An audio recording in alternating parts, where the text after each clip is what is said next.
for the person that wants to grow, it's like the willingness to say yes, the willingness to take on things. We were talking about before we started this is something that I tell most of our team is just, opportunity is going to show up a lot like work, right? So someone that is able to see an opportunity and not just see the added work that comes with it that's going to be the person that's going to succeed. We talked about this before, like someone starts asking, what's in it for me, that they are not going to be, along for the ride. So yeah, and from the owner's perspective, you will never avoid the fact that it will always be 2 steps forward, 1 step back when it comes to payroll and paying your people. I think we try to avoid that. We try to be like, you got a whole scarcity mindset of like, I can't afford to pay them this. Like, and you're gonna, if that's your mindset, you will just be stuck exactly where you're at.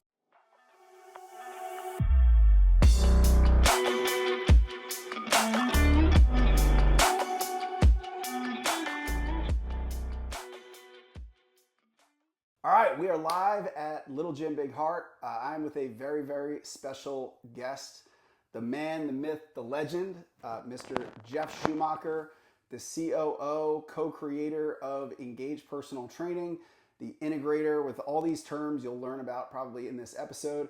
But Jeff Schumacher. What's up? What's going on? Why don't you give a quick little intro about your background, who you are, and why people might want to listen to you. Yeah, where do you want me to start? I mean, I guess we'll start at the Gage side. I started working with Devin at Gage 12 years ago, almost, I think. November. Yeah, 12 years in November. Came in as just a coach and performance coach. We grew an athlete program, and then things started to transition as the gym grew. My role just kept evolving with the business, from being a head trainer to a head trainer with extra responsibilities to general manager to opening up, a second location, and then more and more. So, I mean, it's been a long ride and a lot of change over the past 12 years, but started as a coach and, now kind of coaching coaches and managers. Yeah, I mean, it truly has gone from part-time to full-time to full-time. Now he's managing people with unofficial titles, then managing with official titles. And, 3 years ago, when we had the prospect of opening another location, he just jumped all in and, created the other location. He built and really came up with the model that we were going to run with, and he went and studied other gyms and was kind of the guy that built the operational model that we follow at Engage Personal Training.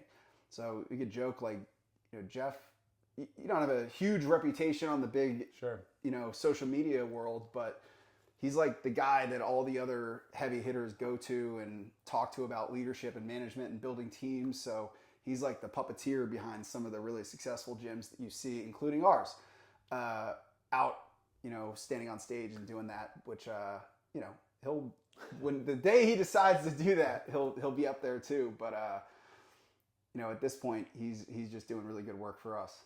Yeah. Got my hands a little too dirty right now to get on stage. So I imagine we're going to do a few episodes. I don't want to, go too long with this. I want to make sure that the tactics and everything we talk about today are going to be digestible for people.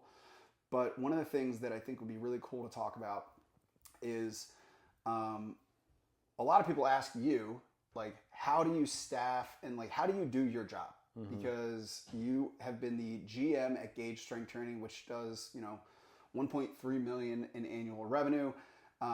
You've grown from a trainer to a manager doing that. People ask you, like, how do you hire for that role? But really, like, what is that job? Yeah, and I think it would be different in every gym. I think if I said, this is exactly the job, that might be difficult to fill, and it might not, align with the person's business. So when it comes to, hiring a second in command or elevating someone, I think it starts with the owner of the business and working backwards from like, what is that person's strengths? What are their weaknesses? What do they love doing? What do they want to spend their most time doing? And try to backfill the stuff that you don't want to be doing. And I think, how I kind of rose into this position was there was stuff on the gym operations side that was like, you weren't interested in doing it. It needed to get done. And I was just like, I'll do that. You know, we hired the first coach and Devin was like, all right, what's his schedule? And I was like, give me 10 minutes. I'll figure it out, you know? So I think trying to identify like what tasks would help move the needle, what needs to get done, and kind of build the role out that way would probably be the best. And you just got to find someone that is good at those things and wants to do those things. Yeah. And I just to go a little bit further on that is, so we were a lot bigger into this before. We haven't used it as much in the past, but we were using the Kolbe assessment. And that's a measurement of your cognitive ability, which I think it's a word that they made up. But it basically is the way in which you go about work. And most entrepreneurs or most business owners are going to fall in the quick start category. Like they just want to do stuff. They want to take action. They're idea people. You want somebody that's going to be not the same, right? Especially if this is like an ops role or a manager role. You want somebody that's going to have a strong fact finder and strong in follow through, but most importantly, the opposite of your Kolbe score. And I think we just stumbled into that. Yeah. Like it identified stuff that one of the things that I've talked about in the past is like, what are the people naturally inclined to do? Like, what is their natural inclination? Yours was much more organizational structure and like task oriented. My natural inclination was ideas and like just creative stuff. And I think you've got to find some sort of balance like that. Yeah, absolutely. And I think for some people, they might, the manager might be a full-time salesperson, or they might be, just a head trainer and programmer. So it'd probably be different for everyone, but I think it's getting super clear on exactly what you don't want to be spending your time doing, and then finding someone that can do that. And that's a really good point, because a lot of times when people ask, like, how do we, what's the first hire to be made, or how do we fill this role? And it's like, the first hire to be made is the stuff that you want to stop doing. For me, I wanted to stop coaching and I wanted to stop doing the financial stuff, like reviewing the decline billings and chasing people down for that stuff. I wanted out of that. But if you're good, if you just want to coach yourself, maybe you just need an admin, right? Maybe you just need like a data person. But if you just want to stop coaching, then you might need a great coach. And in the beginning, that's what it was. Like, shit, he's a really great coach. And then we kind of figured out he was great with all the other stuff too.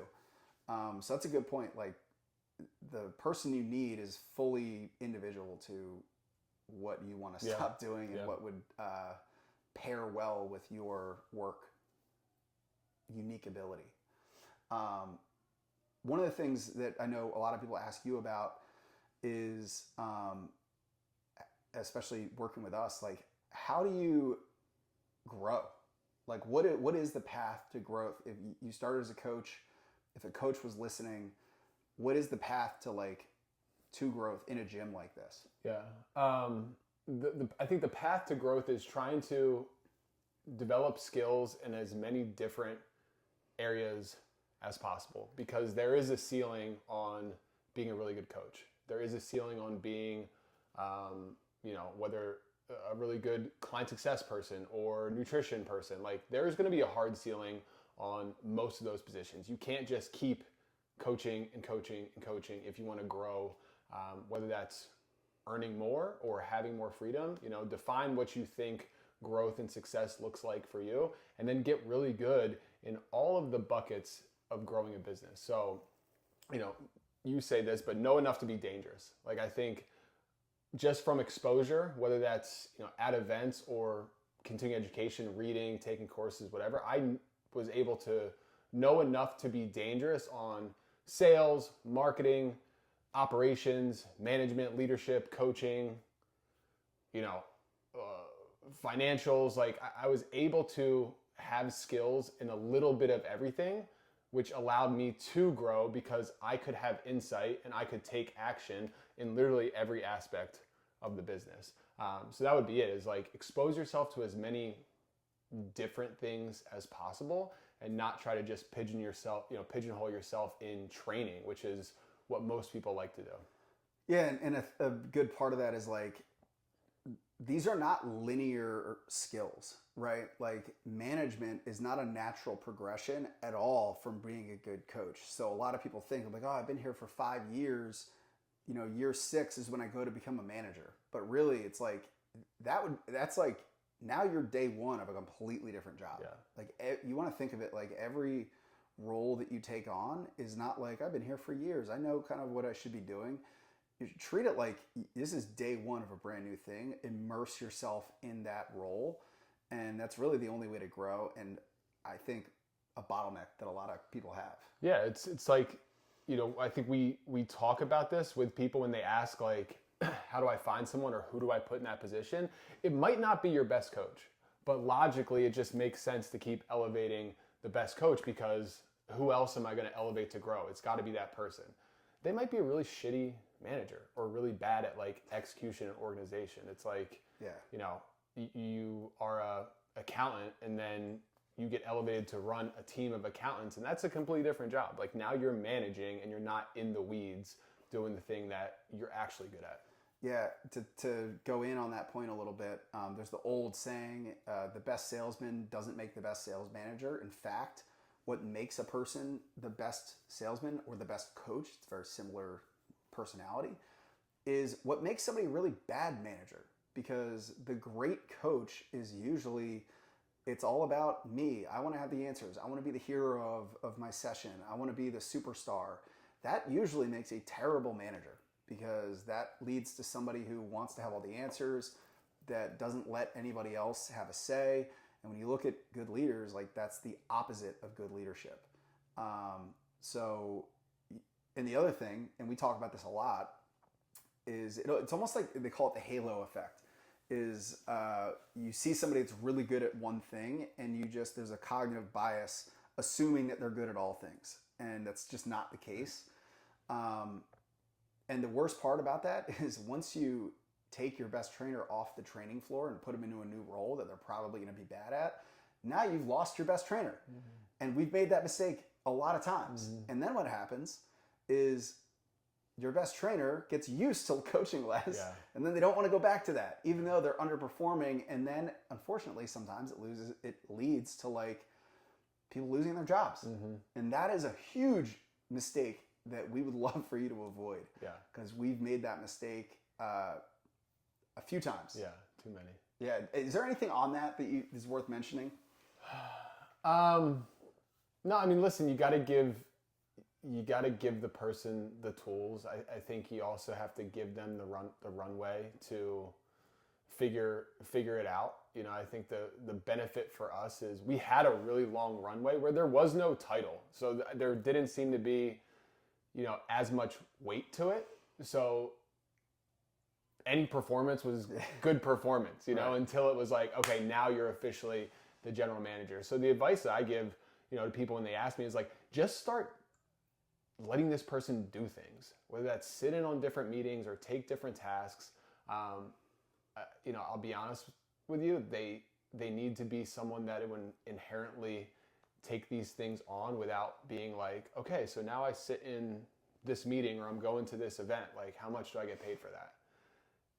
There's some reality to, that, but at the same time, like that's probably not the person that you're going to want to bring on if they're going to try to nickel and dime you for everything, because you're giving them an opportunity to show, what growth can really look like for them. So I think that's a hard quality to find, but if you're going to find a good leader, it's probably going to be someone that's just along for the ride and, will be grateful for any opportunity that's given to them. That's a really good point. I listened to Dave Tate talked about this, and I was kind of laughing. He was talking on the podcast with Dan Goodman and Joe Riggio, the Varsity House guys, and he was venting his frustrations about like paying for continuing education, and it's like, I'm gonna have to pay for you to go do something that's gonna give you the chance to make more money from me. Like that's something that you should just be willing to invest in yourself to do. Right. So it is definitely a red flag when people come and like every little thing is like, well, what am I gonna get paid for that? It's like, again, there's a reality to that. You want to treat your people well, but at the same time, you kind of want somebody that is like willing to do those things. And you were a good example of that. Like there was a lot of times where it was a while later that you're kind of like, hey, like, is there any future in this? Like, any compensation aligned with this? And a person that's doing a good enough job, there usually is. Yeah. It was lucky. Like, I waited until it was, listen, I knew this was justified, and we never had to really go back and forth on that, you know. Talk about because we had a conversation when you really stepped into that GM role, and I want to wait to share like the context of that. Talk about transitioning when you officially took that general manager title. Was there like a mindset switch? Was there something that you did differently? What was that like?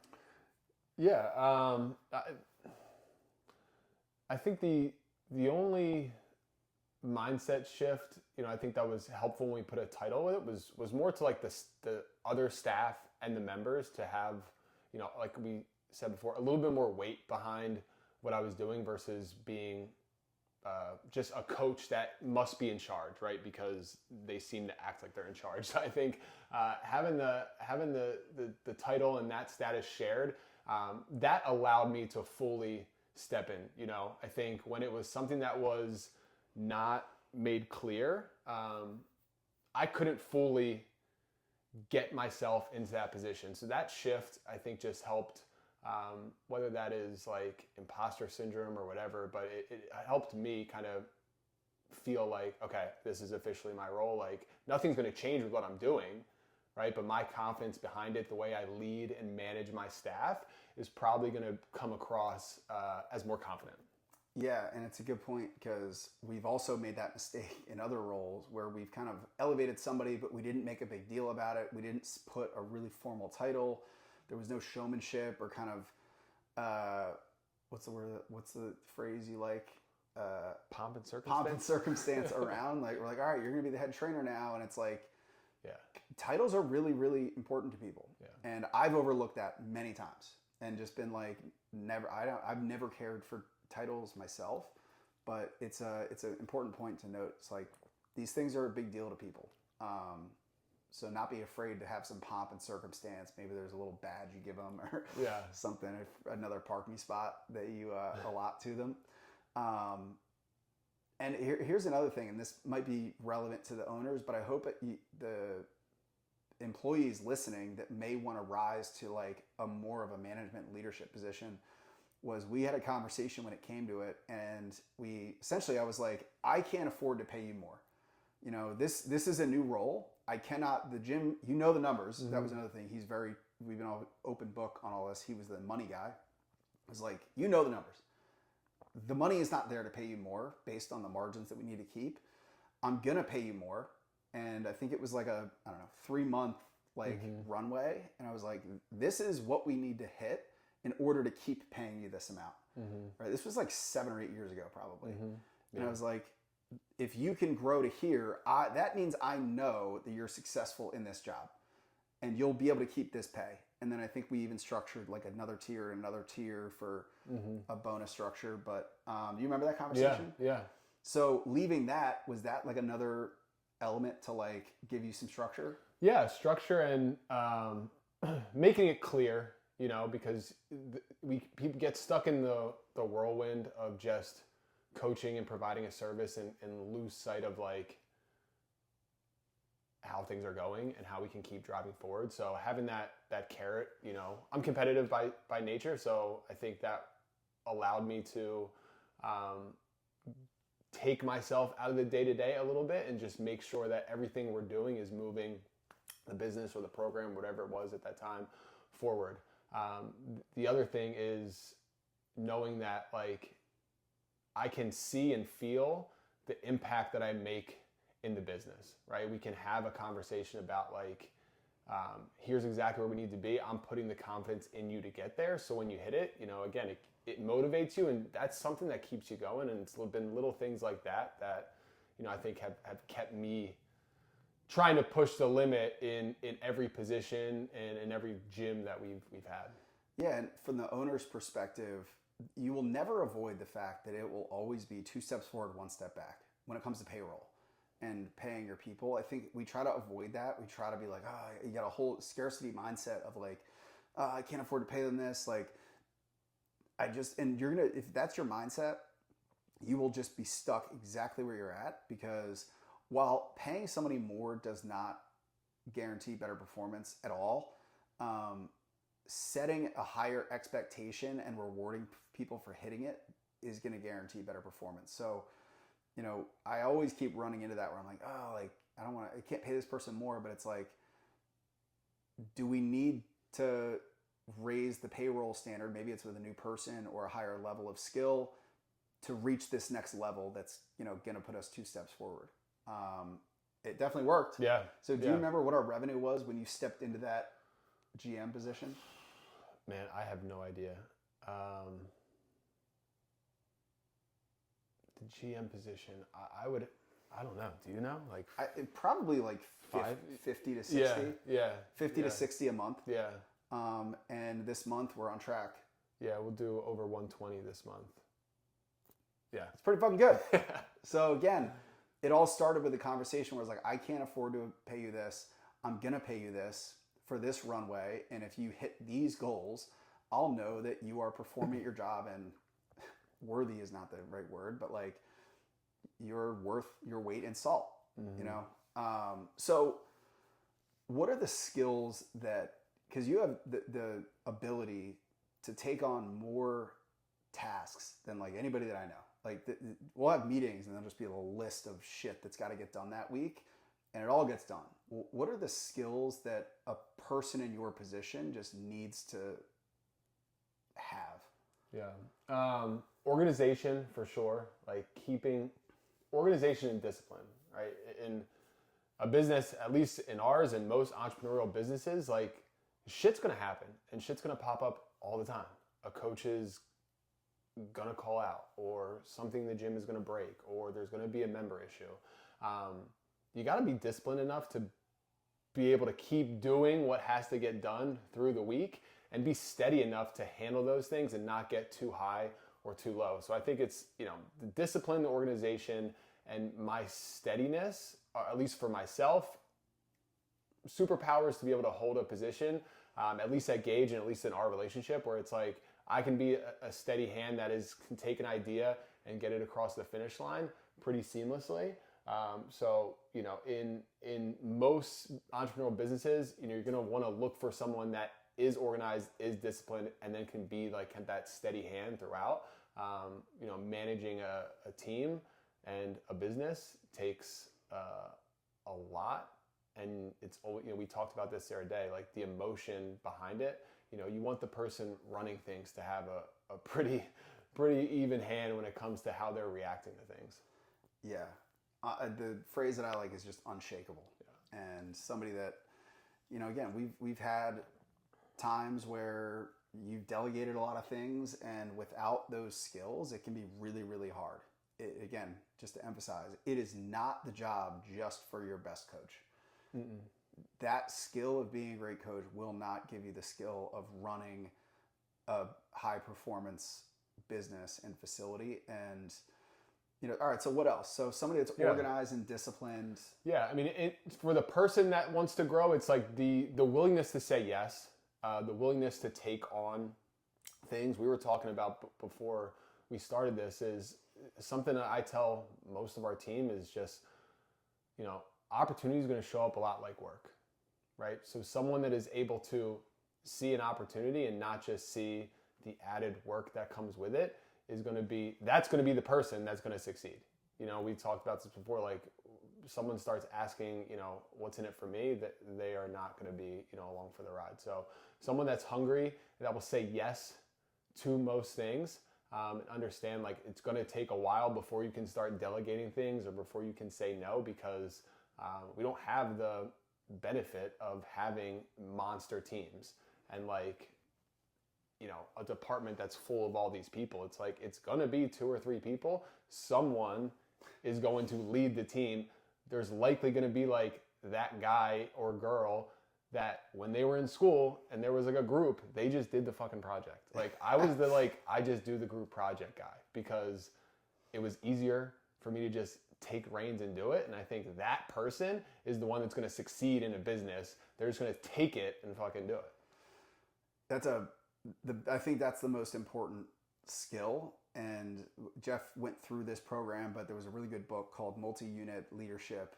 And one of the key concepts there of multi-unit, which for us is multiple locations, there's other like multi-department leadership, but they say like the two people that will fail in any business, the first is one that can't do the job. And the second is the person that won't do it unless they are told. Like they're just waiting to be told what to do, or waiting for all the things the pay to be right, the position to be given to them. Like I can confidently say the best thing that you ever did was just take on stuff that you saw openings for, and then it freed me up to go drive more revenue and growth. And there wasn't at the time like an expectation of just like, oh, well, I just started doing this, this, and this, and what about this? He knew the vision. He knew that, you know, my goal was to give him a better career. So that, I think that's another thing, is like there's been a lot of trust in, hey, we're in this together. Like, you know, when I win, he wins, and when he wins, I win. So I think that's a really important element too, is that you truly operate like a team.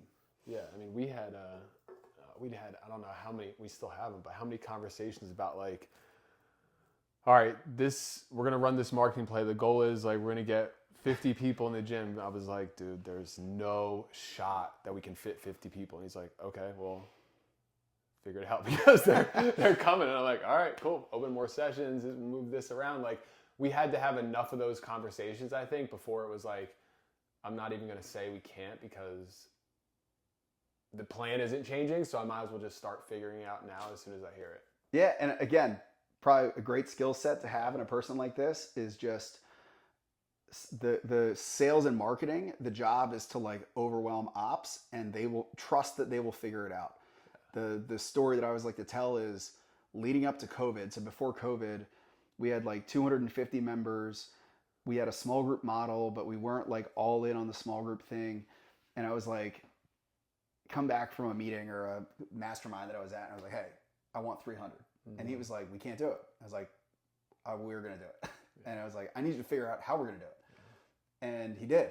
And then we hit 300. And then I was like, that day, I was like, I want 350. And again, every time it was like, that physically cannot happen with our schedule. And I was like, oh, well, we could do this, this, and this, and shift the schedule and add another spot here. I mean, I think we went from doing 4 per small group session to 6. Yeah, it grew to 7, and yeah, we kept adding session, you know, slots, and then class times, and then it was just, you know, we did individual programming forever, so it was like, all right, we need to get 300 people in a small group. We're handwriting programs, so we would write 300 programs a month. So it was like, let's kill that, let's centralize that. Let's do multiple sessions in one room, and it just, you know, we kept evolving. And you know, it'd be funny to look at a schedule today with like however 100 and whatever sessions we have per week at Gauge versus what it was at that moment. It was probably like 60, you know, like. Yeah, and I'll be honest, there's a lot of things that we did to reach the 300, 400, 500 member number that we probably didn't need and shouldn't have done. We probably should have just raised prices. Yeah. Like at 250 members, we probably should have just, like if we did that 5-6 years ago, we'd probably have the same profit or the same revenue, a hell of a lot more profit. And, but you know, that's not what we did at the time. And now we're fucking really deep in. Yeah. And we're doing all right. Yeah. So, that's just a little note. If you are at that level, you probably just want to raise prices. But you also want somebody that is going to figure shit out if you need to. What else, like, what are the other things that you do that you think is unique to your role?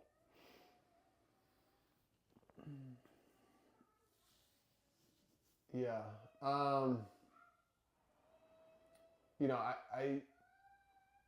I think on the operation side of things, I think the way that I see, you know, the gyms and multiple gyms operationally is pretty unique. I don't think there's as many people in probably the world that spend as much time in like mind, body, and when they had this thing called iKismet that I just talked to someone about that we missed. But, RIP. Yeah, RIP iKismet. But on like the actual data side of things, and I kind of just fell into it by having to figure things out on the fly. But something unique about how I utilize my position is that I'm able to look at what's happening with very little emotion and have a really good idea as to what exactly is happening.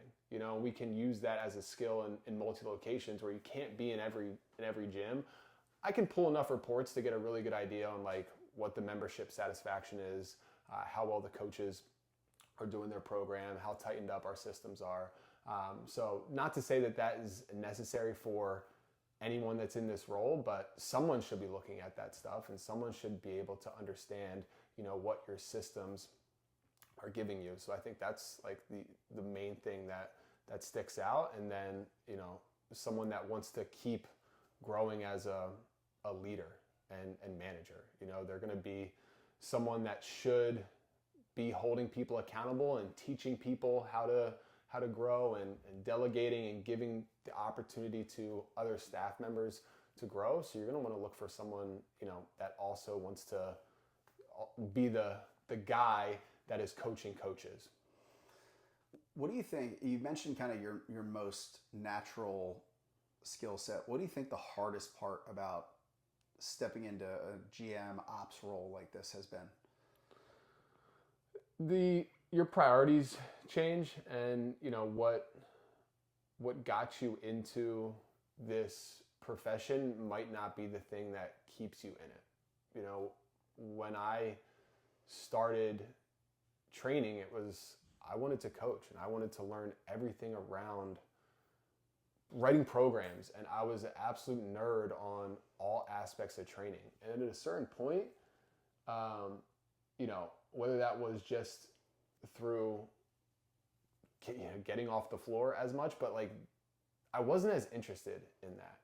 And it was hard in the beginning because I wanted to keep developing as a coach, and I wanted to keep taking on opportunities, and I didn't want to delegate our training program, and I didn't want to get off the floor, and I didn't want another coach to be seen as like the best coach, because I was like, all right, I'm not on the floor as much, but like I remember that being a big deal. Yeah, like I'm still the fucking guy. Like that was hard, to not be like the guy or girl like on the floor. Like that was a thing. I tell coaches that they should have an ego and a healthy ego, but the ego around coaching was probably the hardest part of that transition. Is like you had to let it go and try to make sure you were really good at something else.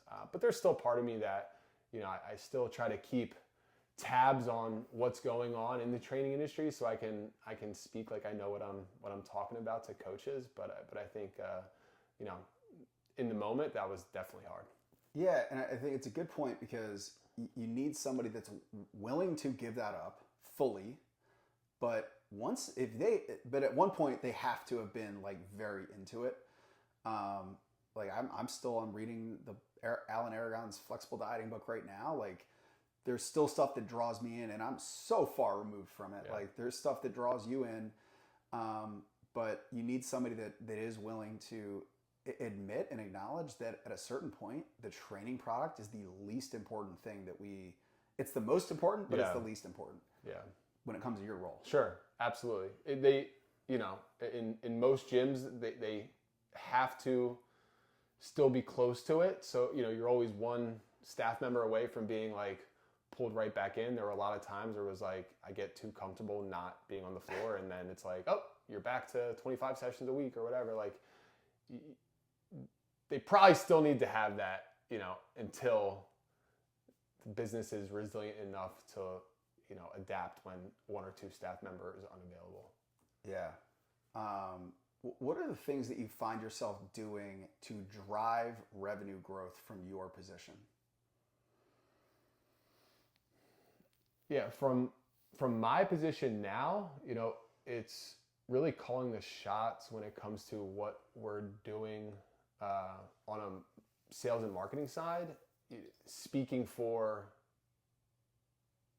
the facility leaders on the engage side, like what's truly happening. Kind of being the, it's integrator, it's integrating between what's happening on the location side, our sales team, our marketing team, and taking in all that information and saying, okay, I've heard from each one of you, digesting it and say like, all right, we're going to do this, so that's the main role right now, is just integrating those three pieces and making decisions based on what each gym and each position is doing. But in terms of revenue plays, I try to make sure that we're doing something at the location level and on the digital or organic marketing side of things. So if we need to do something with a revenue push, like internally, we'll probably do some kind of challenge or some kind of promotion where the staff is all focused on driving revenue. They're doing it together as a team. There's a goal, there's a reward for that. And at the same time, we're doing something outside of the gym to bring people in, a challenge or a promotion or something. So we can do both of those things.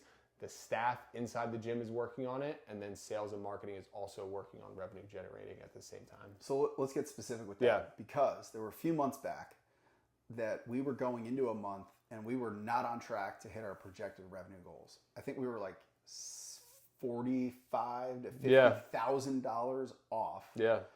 So going into the month from what was scheduled to be billed, we were about $50,000 off of what we needed to hit. So we needed a net revenue gain of $50,000. Yeah.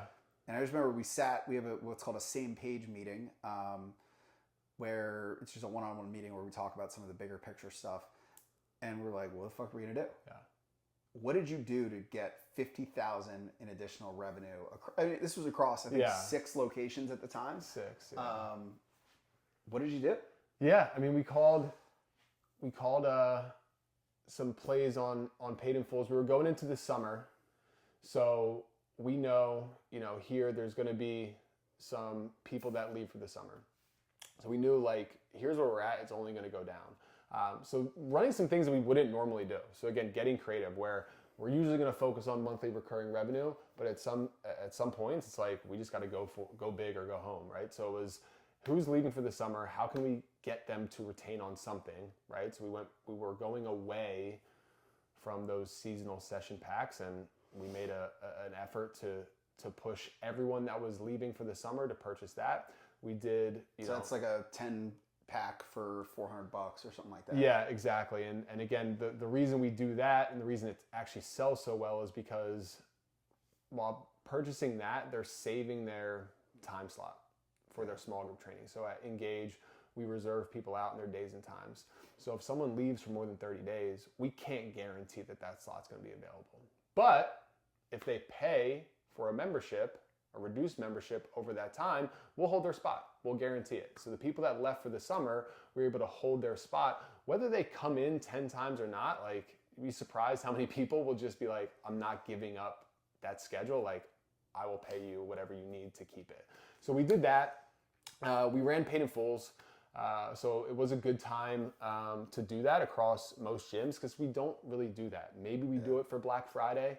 So we ran that play, and I think we did 2 across every location, which alone generated, I don't know, $35,000, $40,000. And then the other aspects was, like, we're going hard on our front end offer in the Jumpstart. We're going to market the hell out of that and get it rolling in the summertime. And I think we did $52,000 from the beginning of the month to the end of the month. So in those 30 days, we were to make up 52 in positive revenue. Just net growth. Net growth. Straight fucking cash. Yeah, and that was in June, which some people would say is like, that's the worst month ever. We had our best month in the history of the business in what is typically the worst month. Yeah, and I think it goes to show this person being really tight on the numbers. Like, any day of the week, I can just be like, hey Jeff, like, what amount of cash is hitting the bank today? Like, it's that fucking granular.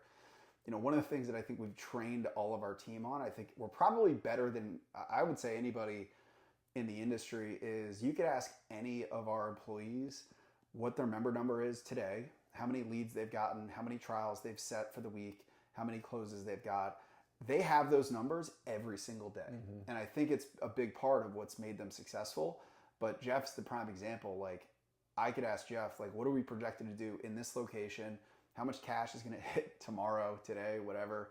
What are we projected to do across all companies? Because he's just that dialed in. So I think that's a really important thing, is like somebody that is willing to be really dialed in with the numbers. Yeah, and treat it like it was their own business, and I think that's another hard skill set to find. And I don't think it's necessarily a skill set. It just comes inherent with a person, is like, how much buy-in do they truly have with what you're doing, and I think I have that. It's been 12 years in it. Like, if I was going to do something else, I probably would have done it at this point. So someone that is kind of there for the greater good of the business, and kind of see them playing a part, it will definitely be a more successful person. What would you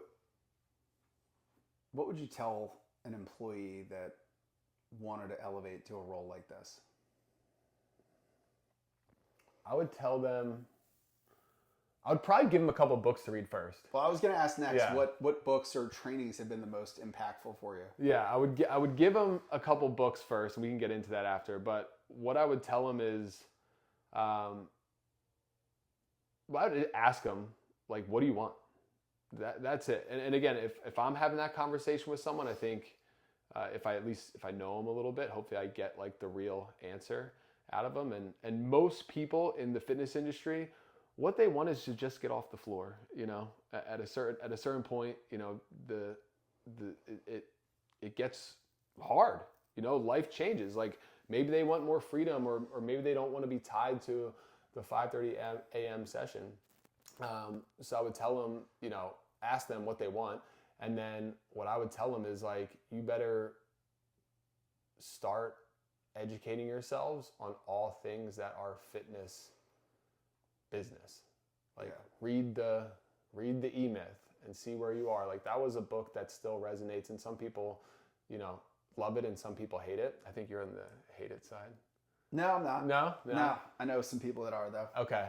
That was like, it resonated with me, because I started in a position, and then I read that book, and I was like, well, fuck, like, I'm still acting as a technician. Like, this is the thing that's going to hold me back, right? So I would advocate for them to read that and kind of understand how they show up in their current position, and to get out of that technician position as much as possible. Yeah, and the important thing is, like, developing the skills, knowing what you want. Like, if you truly know you want to elevate in this industry, because there's a lot of other easy ways to get off the training floor. You could be a part-time coach and go have another job entirely. A lot of people do that. But if you want to be in this industry, working for this company or another company, and you want to be a leadership or manager or ops person in fitness, which is very niche, start developing these skills way before it's actually asked of you. Because again, if it's two different tracks, right? Like, you could keep getting better at coaching, but that's not going to make you a better leader. So it's like, be a good coach here and start chipping away at those leadership, management, financial literacy skills way before it's ever asked of you. So that, and the only way to really do that is if you actually are into it, or else it's going to feel like you're just forcing it down your throat, and you'll never absorb it. So I think that was another thing. Like, you're a learner. So I would give him a lot of books. You would find books yourself. Like, he just was really into learning, and it wasn't like a transactional, like, well, I'm going to learn this and then I'm going to have this. You were just interested in learning. And if the opportunity presented itself, now you're prepared to handle it. Yeah. There's a lot of exposure. And I think, if you have the opportunity within your business to get exposed to mastermind groups or events or that type of thing, like, that is invaluable. It might not be the first time you go somewhere that you pick up on it.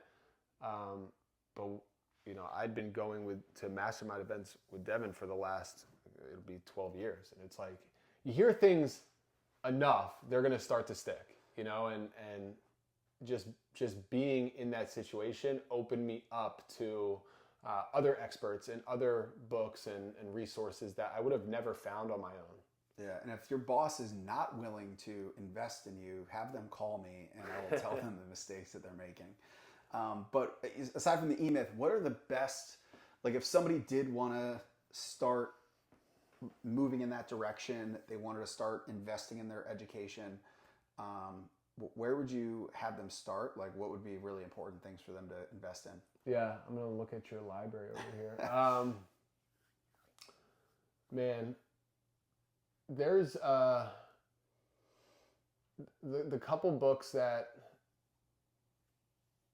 I kind of come back to. One was the E-Myth. Another one is Legacy. That again is a little bit corny, but it really resonated with me. That's the book about the All Blacks. Right? Yeah, the Yeah. All Blacks. Just on like leadership and like getting your staff bought in. That one was great. Radical Candor, like some books on communication and having hard conversations, crucial conversations, is another one that was really good. And then high output management or high output leadership, I forget. Management. That was another one. Again, it's a little bit dated, but that was awesome. So traction and EOS, I think that one for us, the way we run our business, I wouldn't have had as good of a skill set to be able to sit in that integrator position without reading that.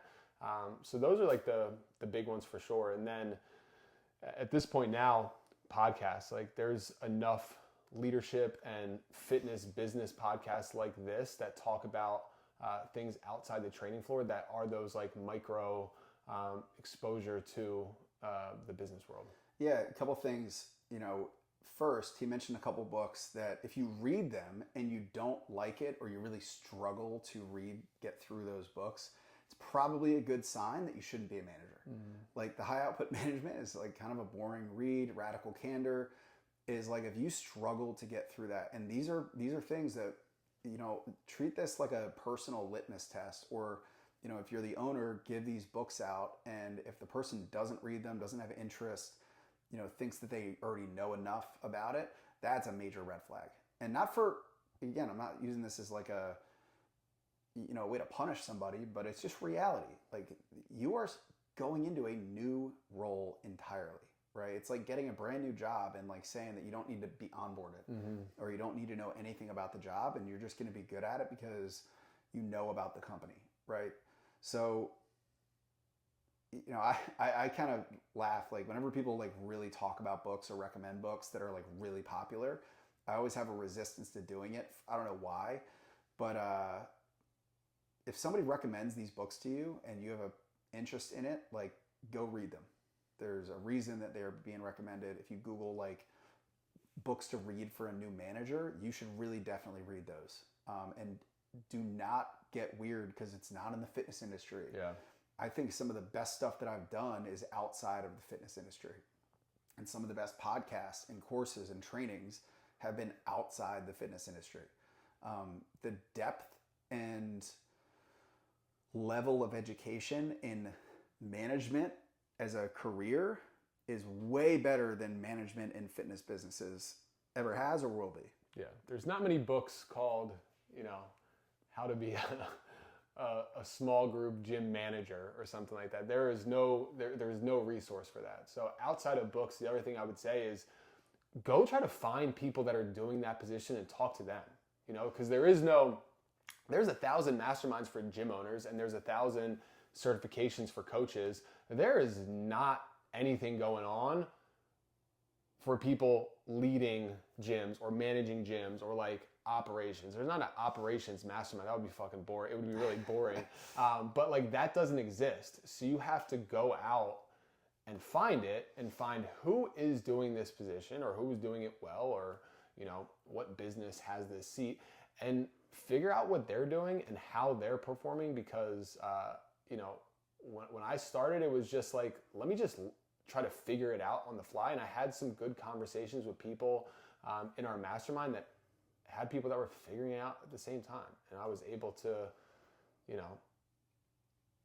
commiserate with them, or at least like talk shop with them about things that we actually did, and not just, you know, the things that are too, you know, focused on sales and marketing, but like other people that are running gyms. How do they do it, and what can I take from them?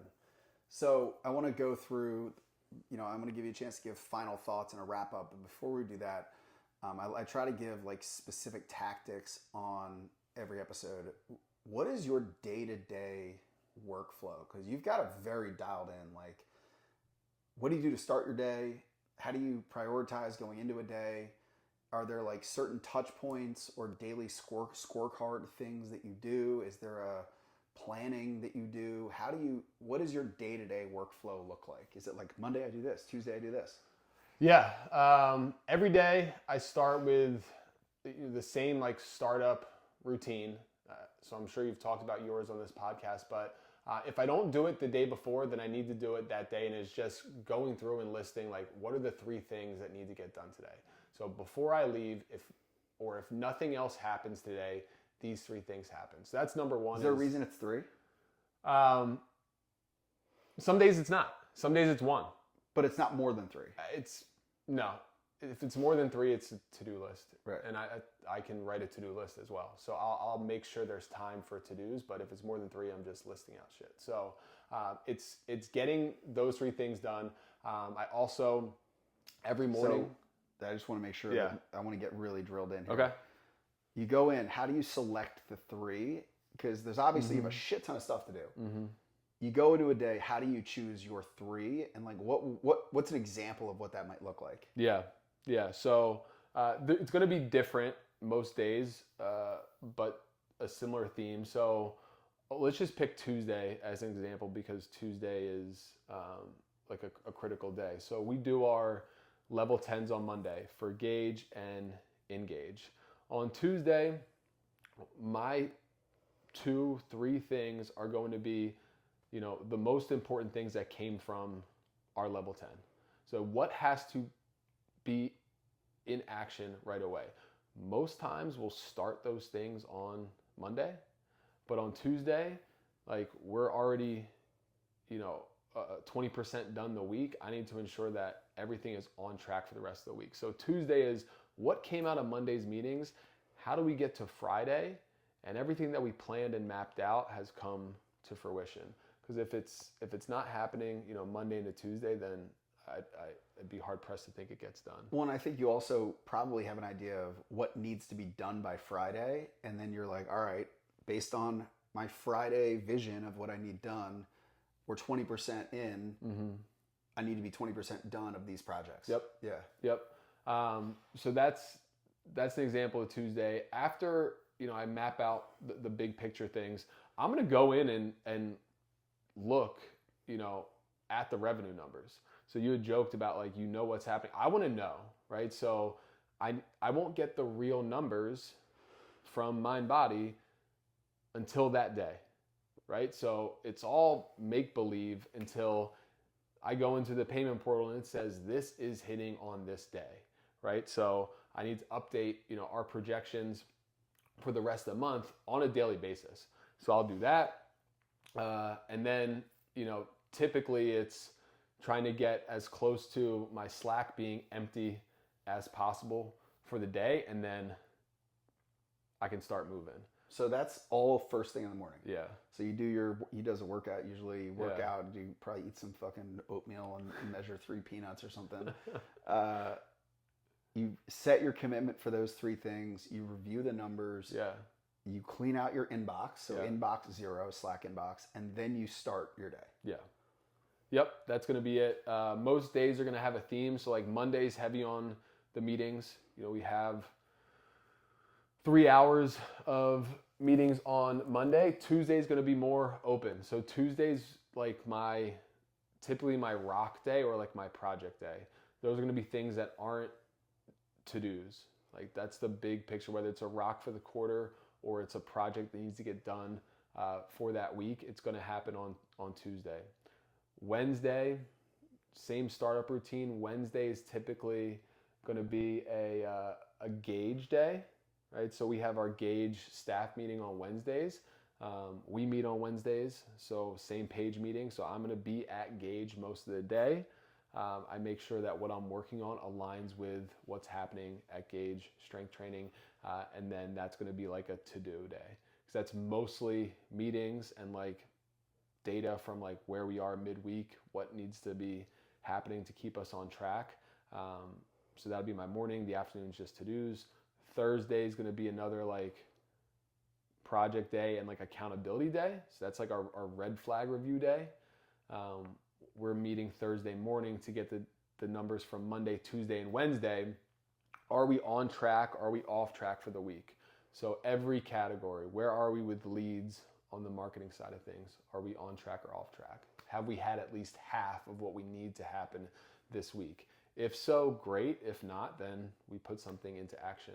Same thing with the sales, trials booked, retention, client success meetings, all of that type of stuff. So Thursday is kind of recap where we're at, and then now I'm driving action for our team, and then basically working with people throughout the day to ensure that what needs to get done by Friday or Saturday is in place. And then Friday is usually again like a people day or a project day. So trying to get with as many people on our staff on Fridays is usually a good day because our engaged locations close a little bit early. So the startup and the end, I didn't even go through the end, is going to be the same every day. So the end is just a recap of what happened. I can push things over to the next day as needed. And but you that got before bed, right? Yeah.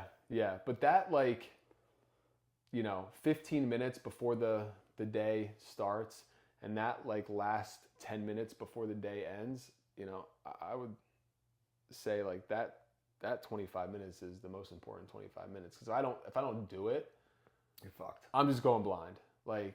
I know anytime that I start to feel stressed or overwhelmed, it's because I'm going into every day with no idea on what I should be doing that day. And I think that's true for most people. If they feel like they can't get traction, it's because you don't have an idea on what is the most critical thing to do, or you're doing a to-do list of all little shit that can probably live in its own little time block. There's an app I use called Motion, which is like an AI calendar. So you can plug all this stuff in with your standing meetings. You can create rules, and it's on Wednesdays from 1 to 3, I do to-dos. So anytime you put in a to-do, it'll just go to that time block. So that's another tool that's been helpful for me is it basically moves things around for you based on how your week goes. So if you map everything out in Motion on Monday and Monday finishes and you didn't check it off, it's going to live on your calendar on a time and place that you have open on Tuesday, Wednesday, or Thursday, wherever it's going to show up. So that ensures that thing gets done. And if it doesn't, that's just going to keep following you day to day. So that's a good example of I'm not good at using a lot of those calendar apps, and I just don't plug stuff into my calendar, so stuff will get put in. I'm double book myself. So you got to be somebody that's disciplined, like you said in the earlier thing. But everything you said is a good example of the 80-20 principle. Yeah. 80% of the success comes from the 20% that sounds like you spend in preparing for your time. Sure. Sitting down, committing to those 3 things. At the end of the day, you didn't touch on it, but you prep the next day, right? Mm-hmm. So I think that organization is key, and I would challenge that if you don't have a structured productivity system, you are fucking cooked. You will not be good at this job. Mm-hmm. I went through, for me, I was really bad at it. I went through Getting Things Done coaching, which is a book that you could read on this stuff. You've got your own system. It came more naturally to you, I believe, but it is a non-negotiable that you need a system that you follow to be good at this job. Yeah, especially for coaches, you have the structure of having to just be, you know, Yeah. on the training floor at a certain time, it's pretty easy. Like there's always a structure. I coach these 4 sessions. If you start to pull yourself off the floor a little bit, All that time is yeah, like, what do I do? you don't know what to do. It's like you've never been in that. Like you're such a creature of habit that the second time you don't have a routine, like you just go crazy because it's like you know nothing gets done. So for at least for me, trying to keep as much of a routine and structure like I was coaching as possible has been super beneficial. Write that one down. Yeah. Because I think the most prevalent law, natural law of business is Parkinson's law. Your work will expand to fill the time given to completion. I see it all the time. But I think that is the most important thing that we could probably touch on is like, put this shit on your schedule as if it's a coaching time slot. Yeah. And put a time, it's like an hour session. Yeah. It's the same thing with other, you know, coaches and other positions in your gym. You know, I've said it and we hear it a lot. It's like, if I just reduce my coaching hours, then I'll have the time to do the other stuff. And it's not going to get done. It's not, yeah. The 3 to 5 hours that, you know, we've tried to take off of schedules, nothing gets done at that time. There's not structure, or it is like, it's just task management, where it's like, now I have the time to do the least valuable thing that I should get done that week. So we try to challenge people and say, you know, let's keep the schedule as is and make sure that we build a skill set of time management and productivity, be able to get those things done. Because I'm hard pressed to think that, you know, pulling 3 hours off someone's schedule is going to free them up to do super productive work. Now it might, but it also might give them time to wash their car. Listen, it won't. We've seen it 100% of the time. The people that are going to be good at jobs like this or being able to take on stuff are good at it now under the worst circumstances. They're not good at it when the situation becomes perfect, right? Like we've seen it 100% of the time. People, you know, coaches and employees are probably going to hate me for this, but whenever employees are like, I just need a few less coaching hours and then I'll be able to like be better at doing this stuff.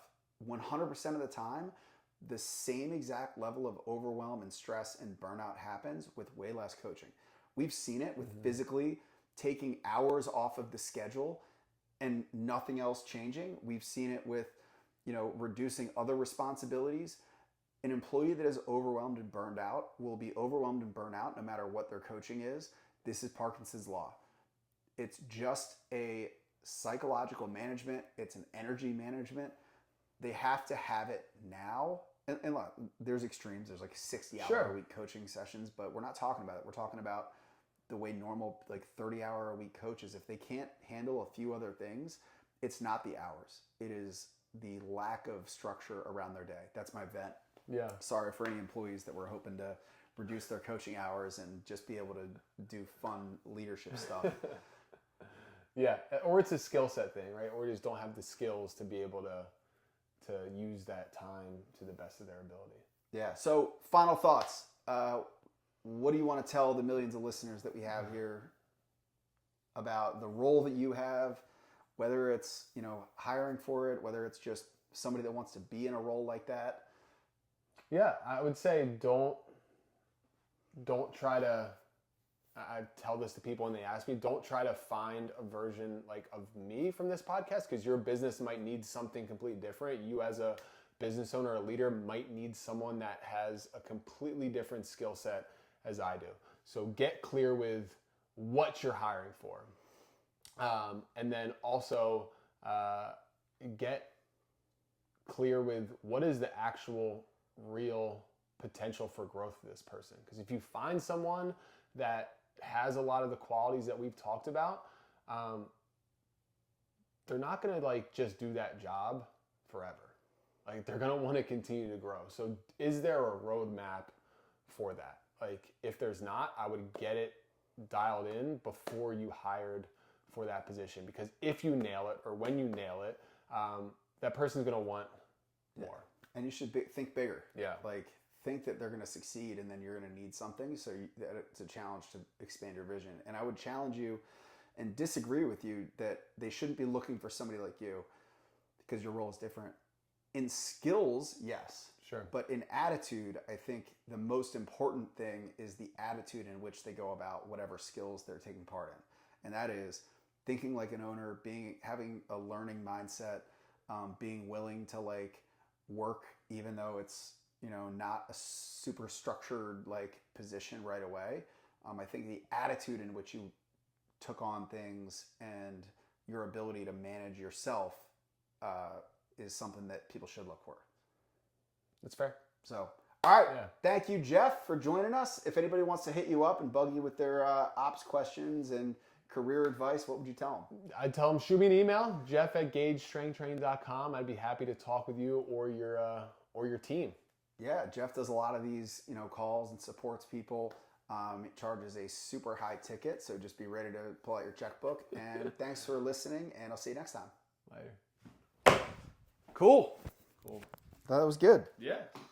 Yeah, I think it was definitely like topic